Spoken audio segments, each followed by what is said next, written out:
विक्रम शर्मा मस्ताल जी। मर जी, आप आनंद सागर जी की रामायण आई थी, उसमें आप हनुमान जी बने थे। जो पहले एक लक्ष्मण जी आए थे, उन्हीं के साथ हनुमान जी बने थे। मर जी, आपका प्रश्न है कि गुरुदेव, जीवन का उद्देश्य क्या है और कैसे पूरा होगा? गुरुदेव।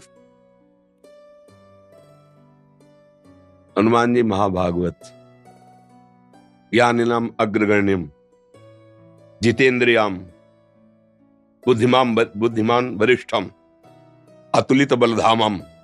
हम उन्हीं के उपदेश आपको सुना रहे हैं। अगर थोड़ा भी जिस रोल में उतरे हो उसको असली रोल में उतर जाओ तो बात बन जाएगी। और भगवान के महान भक्त हनुमान जी महाराज को विभीषण जी जब लंका पर अभिषिक्त हुए तो ऐसी मणिमय रत्नमय माला दी जो किसी अन्य राजाओं के पास थी ही नहीं, क्योंकि महान पराक्रमी रावण कोई भी ऐसा न था जहां विजय प्राप्त न की। कुबेर से भी उसका पुष्पक विमान छीन लिया था, अर्थात कुबेर के भी खजाने पर उसका अधिकार था। देवराज इंद्र को उसका पुत्र मेघनाथ बंदी बना के ऐसे लाया था जैसे साधारण आदमी को कोई बलिष्ठ पुरुष लाता है, देवराज इंद्र को। तो वो ऐसी कीमती थी कि मतलब अद्वितीय थी। भगवान श्री राम जी के हाथ में दी, राम जी ने जानकी जी को दी, जानकी जी ने हनुमंत लाल को दी। हनुमंत लाल ने ऐसे देखा और वज्र दंता है वो, उनके दांत जो है वज्र के समान। रत्न को फोड़ा, फिर देखा, फिर से।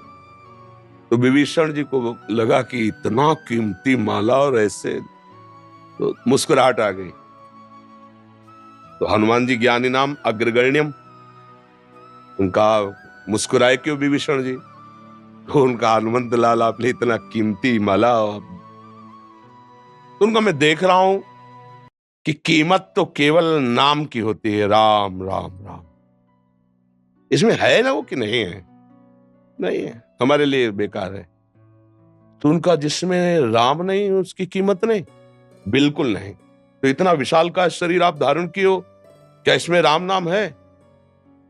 फाड़ के दिखा दिया।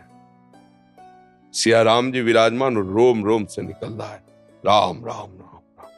यत्र यत्र रघुनाथ कीर्तनम तत्र तत्र कृतमस्त कांजिलम वाष्पवार परिपूर्ण लोचनम मारुति नमत राक्षसांतकम। राक्षसों का अंत करने वाले मारुति से हनुमान जी महाराज रोम रोम से सिया राम सिया राम सिया राम, हृदय में सिया राम। जीवन का लक्ष्य है सिया राम की प्राप्ति हो जाना, सिया राम का भजन करना। समझ रहे हो ना? आज जीवन का लक्ष्य है ना, ये संसार का कोई पद रहेगा, ना कोई वस्तु रहेगी, और ना ये तुम्हारा शरीर रहेगा। ये छूटेगा। कब छूटेगा इसका कोई समय किसी को ज्ञान नहीं है, वो केवल विधाता को ज्ञान है। तो हमको सावधान रहकर इसके छीनने के पहले दूसरा हमें तैयार कर लेना चाहिए।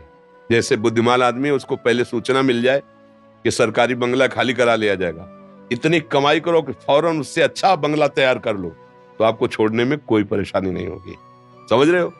तो ये शरीर है पांच भौतिक, और भजन करके ऐसे भगवत देह को प्राप्त करो। जैसे गीध ने सेवा धर्म के द्वारा भगवान की प्राप्ति कर ली, जानकी जी की रक्षा के लिए उसने अपने प्राणों की आहुति दे दी।